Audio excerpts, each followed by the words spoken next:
우리에게 주시는 하나님 말씀에 기초해서 오늘 우리에게 주신 기도 제목을 나누겠습니다. 경고의 말씀을 은혜의 말씀으로 깨닫게 하시고 안일한 신앙에서 일어나게 하소서. 아멘. 하나님의 말씀은 은혜의 말씀이에요. 우리를 살리고 우리를 복받게 하는 영원한 말씀이죠. 그러나 하나님의 말씀 가운데는 경고의 말씀이 있어요. 그런데 그 경고의 말씀은 그 어떤 말씀보다도 사실은 은혜의 말씀입니다. 그 경고의 말씀을 통해서 우리는 하나님이 기뻐하시는 길을 가게 되고 제약의 길에서 돌이키게 되고 위험한 길에서 우리는 생명의 길로 나아가기 때문에 경고의 말씀을 우리는 더 큰 은혜의 말씀이다 이렇게 받아들일 때 우리의 신앙은 더욱더 견고해지고 또 그 신앙이 다른 사람을 또한 구원하는 데 귀한 역할을 하게 되는 줄 믿습니다. 이 세상에서 가장 큰 은혜는 뭐예요? 예수 그리스도의 속죄의 은혜와 축복입니다. 왜냐하면 인간이 도저히 해결할 수 없는 죄와 사망으로부터 우리를 구원해 주기 때문이에요. 그리고 영생을 얻어서 영원한 천국으로 인도해 주십니다. 이것은 이 세상의 어떠한 보화나 권세로도 결코 얻을 수 없는 것입니다. 그런데 이렇게 완전하고 영원한 축복을 약속으로 받았는데 이것을 뒤로 하고 다시 더러운 세상이나 스스로 죄악의 길로 돌아간다면 어떻게 될까요? 이것을 우리는 한마디로 배은망덕이라고 말할 수 있지요. 배은망덕이란 말 들어보셨죠? 은혜를 잊고 배신하는 것을 말합니다. 은혜를 원수로 갚는 것을 말해요. 이것은 악행 중에 악행이죠. 이 악행이 나쁜 결정적인 이유는 바로 남을 위한 노력과 희생을 결과적으로 의미 없는 시간 낭비로 만들어버리는 악행이기 때문이에요. 성경적인 말로 표현하자면 나를 구원하신 예수 그리스도를 배신하고 배교하는 것이 가장 큰 악행입니다. 이것은 이 세상의 어떤 죄보다도 가장 큰 죄인 거예요. 왜냐하면 죄악 가운데서 살다가 영원히 멸망할 존재를 예수님께서 십자가에서 죽기까지 피를 흘려서 대신 죄값을 치러주셨는데 그것을 알면서도 다시 주님을 부인하고 세상을 따라 육신을 따라 살게 되면 이것은 예수님의 희생을 헛되이 만드는 일이기 때문입니다. 그리고 아낌없이 아들을 내어주신 하나님의 사랑과 믿음을 고백하는 자들에게 주시는 성령님의 은혜를 완전히 무시하고 오히려 모욕하는 죄를 짓는 거라는 거죠. 이게 삼위일체 하나님을 욕되게 하는 것이라는 거죠. 그래서 예수님의 속죄 사역을 통해서 주시는 은혜는 이미 죄로 인해 심판받아 죽을 죄인에게 주시는 가장 큰 자비의 선물이고 마지막 기회예요. 마지막 때에 하나님께서 주신 가장 큰 은혜는 바로 예수 그리스도의 십자가입니다. 그래서 다시 죄를 짓는다면 용서의 가능성이 있지만 십자가에서 죽으신 예수님을 알고도 부인하면 그 죄는 더 이상 속죄받을 길이 없다는 거죠. 그렇죠? 속죄해 주신 예수님을 부인하면 어떻게 속죄를 받겠느냐 이 말이에요. 이것을 히브리서 기자는 매우 무섭고 냉정하게 경고하면서 절대로 배교하여 그 큰 하나님의 은혜를 잃어버리지 말라고 경고하고 있어요. 이 경고의 말씀은 하나님의 은혜의 말씀이기도 해요. 자, 그러나 이 경고의 말씀을 무시하면 그 결과는요, 그 어느 때보다도 무서운 심판과 멸망을 당하게 된다라고 말하고 있어요. 26절, 27절 우리가 하나님의 말씀으로 잘 받아들이면 좋겠습니다. 우리가 진리를 아는 지식을 받은 후 짐짓 죄를 범한 즉 다시 속죄하는 죄가 없고 오직 무서운 마음으로 심판을 기다리는 것과 대적하는 자를 태울 맹렬한 불만 있으리라. 여기서 진리를 아는 지식을 받은 후 짐짓 죄를 범한다라는 것은 단순히 우리가 생활 속에서 거짓말을 하거나 또 어떤 말로 행동으로 다른 사람에게 손해를 입히는 그런 정도의 죄가 아니라는 거죠. 모세를 통해 주신 율법의 은혜도 크지만 예수 그리스도의 복음을 통해 주신 은혜는 더 큽니다. 그런데요, 율법을 어긴 사람도 심판을 받았다면은 복음을 믿음으로 받았다가 다시 복음에서 떠나는 것은 더 큰 죄이고 돌이킬 수 없는 심판과 멸망의 길로 가는 거라는 거예요. 그래서 28절에 모세의 법을 폐한 자도 두세 증인으로 말미암아 불쌍히 여김을 받지 못하고 죽었거든. 29절 같이 읽습니다. 시작.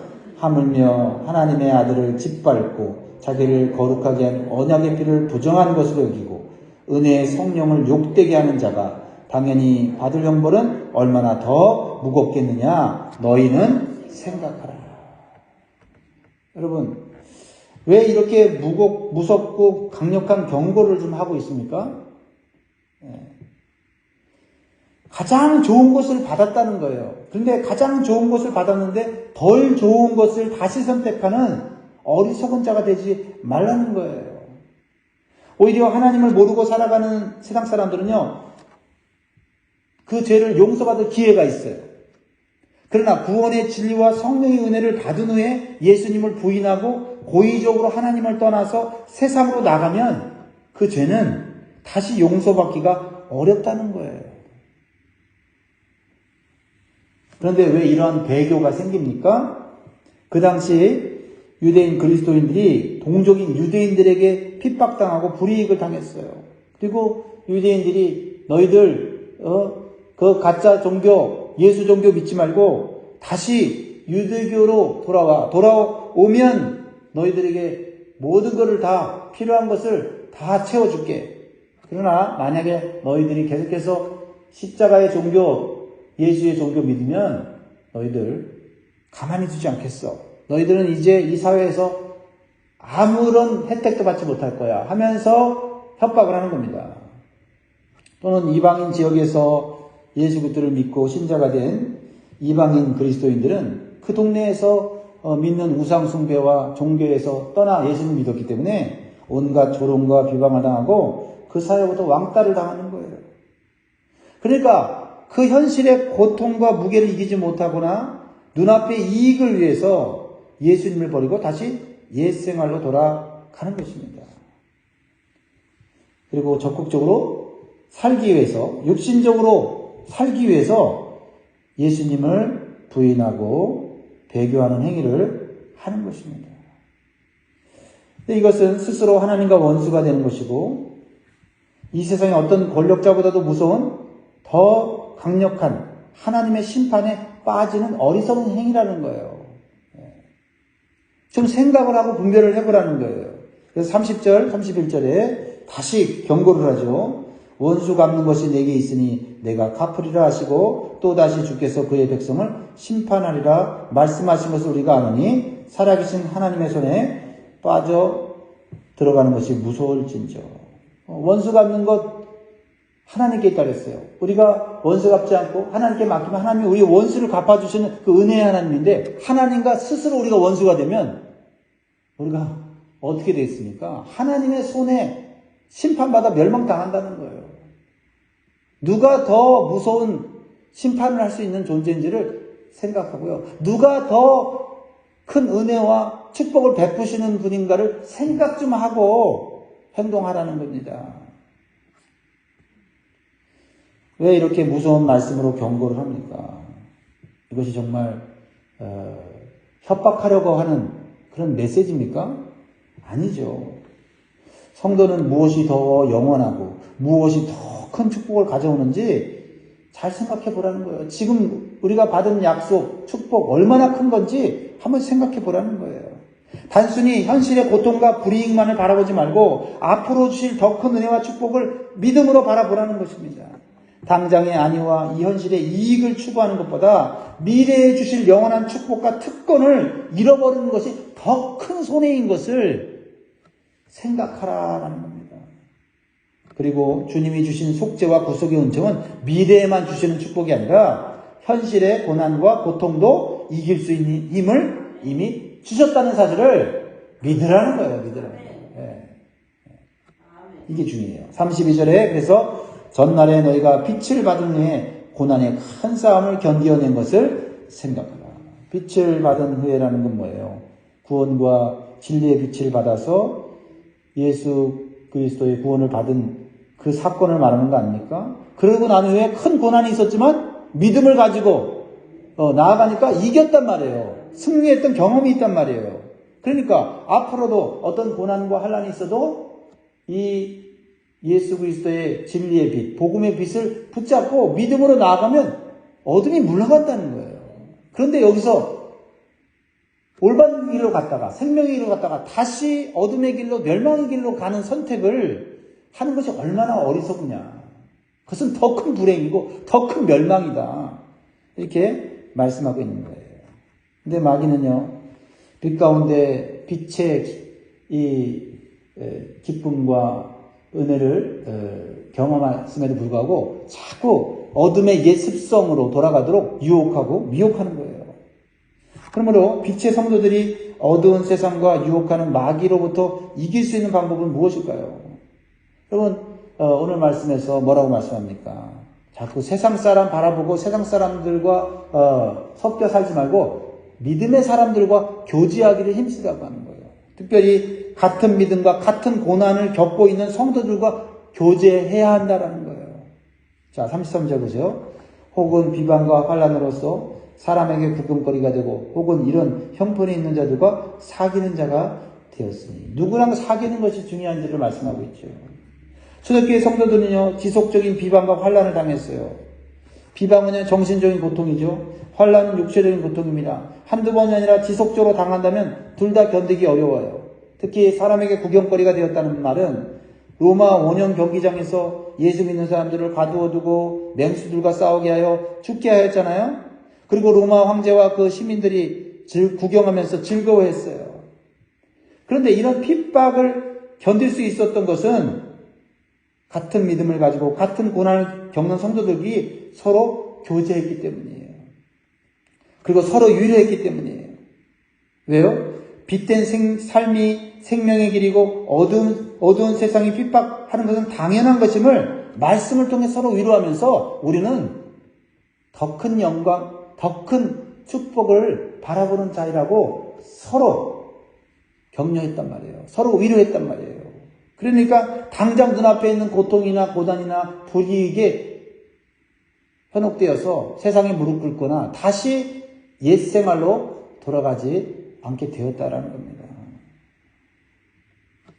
그러므로 빛된 성도들, 우리 구원의 진리를 깨닫고 예수 그리스도를 구주로 영접한 성도들은 세상 사람들의 비방과 환난 앞에서 서로 쓰러지지 않도록 서로 붙잡아주는 역할을 해야 된다. 이게 성도의, 구원받은 성도의 가장 중요한 것은 서로 붙잡아주는 거예요. 서로. 또한 마귀는 빛된 성도들 사이에서 오해와 의심을 하게 만들어서 서로 다투게 하고 넘어지게 해요. 여러분, 믿음의 성도들끼리 화합해야 되는데 믿음의 성도들끼리 오해가 생기고 의심이 생기고 서로 미워하게 되고 질투하게 되는 것은 이건 마귀의 이간질이에요. 왜요? 그렇게 함으로써 서로 돌보지 못하게 하고 서로 믿음으로 서지 못하게 하는 거거든요. 그래야만 마귀의 밥이 될 수 있거든요. 그래야만 세상에 무릎을 꿇게 하고 하나님으로부터 멀어지게 할 수 있거든요. 이게 마귀가 하는 일이고 마귀가 하는 성공이에요. 우리가 마귀가 하는 성공에 우리가 왜 기여를 해줍니까? 정말 우리는 서로 중보기도를 많이 해줘야 돼요. 끝까지 믿음을 지키고 진리의 빛 가운데 거하여 천국까지 갈 수 있도록 우리는 계속해서 기도해주고 서로 도와주면서 영적인 교제를 해야 돼요. 은혜의 말씀을 나누고 체험한 영적인 간증들을 나눔으로써 현고히 믿음 안에 설 수 있도록 해줘야 될 줄 믿습니다. 무엇보다도 빛된 성도의 삶을 끝까지 살기 위해서는 이 세상보다 더 나은 영구한 산업, 그런 축복이 있다는 사실을 확신해야 돼요. 그렇죠. 사실 우리가 육신을 가지고 있기 때문에 우리가 유혹을 받을 수가 있어요. 그러나 우리가 그 유혹을 이기는 것은 단순히 내가 이겨야지 하는 마음 가지고 안 돼요.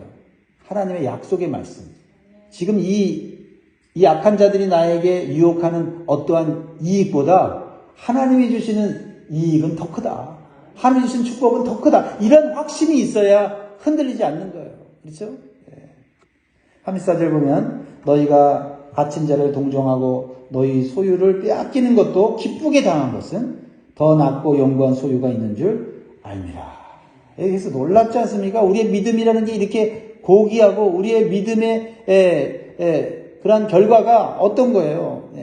우리가 가진 것 다 빼앗겨도 그보다 더 큰 게 있다. 더 큰 축복이 있다. 이런 확신이 있으니까 기쁜 거예요. 빼앗길수록 때로는 야, 나 아무리 뺏어가 봐라. 너희들이 알지 못하는 영원한 축복이 내 안에 있는데 그건 못 뺏어가지. 그렇게 못 뺏어가는 것을 보면서 기뻐하는 거예요. 내 믿음은 못 뺏어가지. 내 욕심을 잘라내고 내 욕심을 죽인다 해도 나에게 주신 영원한 이 구원의 은총 못 뺏어가지.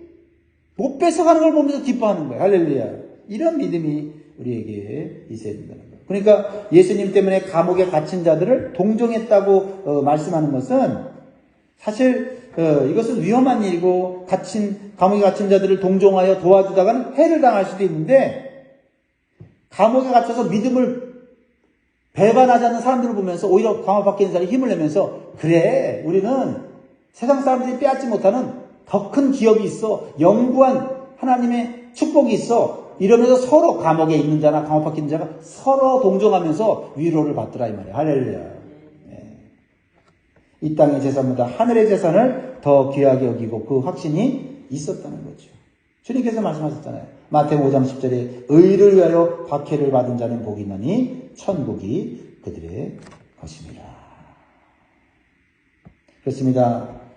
구원의 빛을 받은 성도들의 특징은 어려운 형편에 있는 성도들의 아픔을 자신의 아픔으로 느끼게 되고 우리가 그리스도 안에서 한 몸이 된 것을 우리는 깨닫고 서로 돕기를, 서로 위로하기를, 서로 함께하기를 잘 감당한다라는 것입니다. 무엇보다도 우리가 이 핍박과 환난이 많은 세상에서 승리하기 위해서는 담대함이 있어야 돼요. 담대함이 중요해요. 그렇죠? 하나님의 약속이 있다는 것도 알아요. 또 하나님의 은혜도 경험했어요. 그런데 계속해서 핍박하고 계속해서 막 유혹하고 그러면은 사람이 어떻게 됩니까? 흔들릴 수도 있고 자신감을 잃을 수도 있어요. 그렇죠? 그래서 중요한 것은 담대함이 있어야 돼요. 담대함. 35절 말씀 같이 있습니다. 시작. 그러므로 너희 담대함을 버리지 말라. 이것이 큰 상을 얻게 하느니라. 이 담대함은 뭐예요? 하나님께서 끝까지 나를 천국까지 인도하실 것이라고 하는 확신이에요. 구원의 확신이죠. 근데 이 담대함은 때때로 약해진단 말이죠. 그러면 이 담대함을 얻기 위해서는 어떻게 해야 돼요? 담대해져야지. 지금 현실보다 미래에 주신 축복이 더 크지. 스스로 뭐 자꾸 이렇게 내 마음을 강화시킬 수 있어요? 그렇지 않아요. 여기서 담대함은 하나님이 주시는, 즉 성령님이 주시는 담대함이라는 거죠. 그러니까 어떻게 해야 돼요? 성령의 충만을 받기 위해서 우리는 기도해야 된다. 그러면 저절로 담대해지는 거예요. 담대해지는 거예요. 자, 사도행전 4장 37절에 보면 핍박을 받고 또 조롱을 받고 또 협박을 받은 예수님의 제자들이 함께 모였어요. 그래서 모여서 기도했습니다. 무엇을 왜 기도했습니까? 하나님 이 핍박에서 환난에서 도망가게 하시고 피하게 해주세요. 이렇게 기도한 게 아니라 하나님 우리에게 성령의 충만함을 달라고 했어요. 그들이 담대함이 생겼다는 거죠. 아는 거예요. 우리가 이 세상에서 승리하는 거는 핍박을 피하거나 안전한 환경으로 가는 게 아니에요. 오히려 안전한 환경 가면 또 우리의 믿음은 어떻게 해요? 나태해지고 게을러져요. 거꾸로. 그러면서 또 세상을 따라간다고요. 그러니까 우리는 성령 충만을 받아야만 담대함으로 이 생명의 길을 갈 수가 있어요. 사도행전 4장 31절에 보면 빌기를 다음에 모인 곳이 진동하더니 무리가 다 성령이 충만하여 담대히 하나님의 말씀을 전합니다. 이렇게 기도를 통해 성령 충만을 받고 담대함을 가졌다면 이제부터 우리가 해야 될 게 뭐예요? 믿음으로 인내해야 돼요. 믿음으로 인내해야 돼요. 인내가 온전한 믿음이에요. 그래서 36절 보세요. 너희에게 인내가 필요하면 너희가 하나님의 뜻을 행한 후에 약속하신 것을 받기 위함이라. 여러분, 신앙생활에 왜 인내가 필요해요? 뭐 능력만 있으면 되지. 인내가 필요한가? 그래서 능력을 위해서 기도하는데 은사를 기도하는데 사실 능력과 은사가 있어도 인내가 없으면요 꼬꾸라지는 거예요. 여러분, 인내의 은사를 받기를 주님은 축복합니다. 인내할 수 있어야 하나님의 뜻을 이룰 수가 있다고 말하고 있어요. 하나님의 뜻의 결과를 볼 수가 있는 게 인내예요. 믿음의 인내. 하나님의 약속을 받을 수 있는 게 뭐예요? 믿음의 인내다라는 거죠. 그러니까 믿음의 인내를 위해서 우리가 기도해야 돼요. 여러분, 이 땅에서도 목표를 이루기 위해서는 시간과 인내가 필요하죠. 하늘의 약속을 받기 위해서는 더욱더 인내가 필요한 거예요. 사람의 인내가 아니라 성령이 주시는 인내로 여러분 승리해야 될 줄 믿습니다. 그러면 언제까지 인내해야 돼요? 인내가 끝이 없으면 이거 언제까지 참아야 되나 이렇게 되는데, 믿음으로 하는 인내는 끝이 있다고 말하고 있어요. 주님이 인내할 힘도 주시지만은 그 인내의 한계가 오기 전에 주님은 재림하신다라는 말씀하고 있어요. 주님이 재림하실 때까지 우리 인내하면 돼요. 인내할 수 있는 힘을 주신다고 했어요. 37절 잠시 잠깐 오면 오시리니 지체하지 아니하시리라. 왜 지체하지 않아요? 믿음으로 인내하는 자들을 딱 보시고 그 믿음의 인내가 한계가 오기 전에 예수님 오신다라는 거예요. 그래서 계시록 1장 7절에 보세요. 주님의 재림과 함께 이 세상의 모든 것은 끝이 나요. 그때 누가 울고 누가 웃을 것인가? 여러분 생각하세요. 볼지어다 그가 구름을 타고 오시리라. 각 사람의 눈이 그를 보겠고 그를 찌른 자들도 볼 것이요 땅에 있는 모든 족속이 그로 말미암아 애곡하리니 그러하리라. 아멘. 여러분, 주님 재림하실 때 애곡하는 자가 되겠습니까? 아니면 웃는 자가 되기를 원하십니까? 그렇죠. 애곡하는 자가 되지 않으면 지금 현실의 당장의 고통과 고난 때문에 주님을 배반하는 일이 있어서는 안 된단 말이에요. 주님이 재림하시는 날 우리는 확연하게 깨닫게 된다는 거예요. 내가 믿음으로 인내하고 또한 하나님의 약속을 믿고 담대함으로 이겼더니 이렇게 좋은 날이 오는구나. 그 좋은 날은 영원히 좋은 날이에요. 그래서 계시록 22장 12절에 보라 내가 속히 오르니 내가 줄 상이 내게 있어 각 사람에게 그가 행한 대로 갚아주리라. 여러분, 이 세상 사람들이, 이 세상 권력자들이 이 세상에 어떠한 존재가 우리에게 좋은 것을 준다고 유혹하고 미혹해도 여러분 속으로 생각하세요. 아니면 입으로 선포하세요. 그런 것 때문에 내가 믿음을 저버릴 사람 아니야. 나는 당신들이 알지 못하는 큰 영원한 하늘의 기업이 있고 축복이 나에게 있어. 그건 너희들이 뺏어갈 수 없어 라고 하는 믿음과 담대함과 확신이 있어야 돼요. 오늘 말씀의 결론이 뭐예요? 오늘 말씀의 결론은 뭐냐면 신앙생활은 그래서 앞으로 전진하는 것이지 절대 뒤로 돌아가서는 안 된다. 돌아갈 필요도 없고 돌아가서는 아무것도 얻지 못한다는 거예요. 38장 39절 읽고 마무리하겠습니다. 다 같이 읽겠습니다. 시작. 나의 의인은 믿음으로 말미암아 살리라. 또한 뒤로 물러가면 내 마음이 그를 기뻐하지 아니하리라 하셨느니라. 우리는 뒤로 물러가 멸망할 자가 아니요 오직 영혼을 구원함에 이르는 믿음을 가진 자니라. 할렐루야. 다 뺏겨도 믿음은 빼앗기지 마시기 바랍니다. 그 믿음이 우리를 영원한 축복 가운데로 들어가게 하신다. 사랑하는 여러분, 우리는 같은 고난과 축복을 받은 성도로서 서로 뒤로 물러나지 않도록 서로 돌봐주고 붙잡아주는 신앙생활을 해야 되고, 우리는 무엇이 더 큰 은혜와 무엇이 더 큰 영적인 유익을 주는지를 생각하면서 사심으로써 이 땅 가운데 끝까지 승리하여 구원과 영생과 천국의 기쁨을 누리시기를 주님의 이름으로 축복합니다. 기도하겠습니다.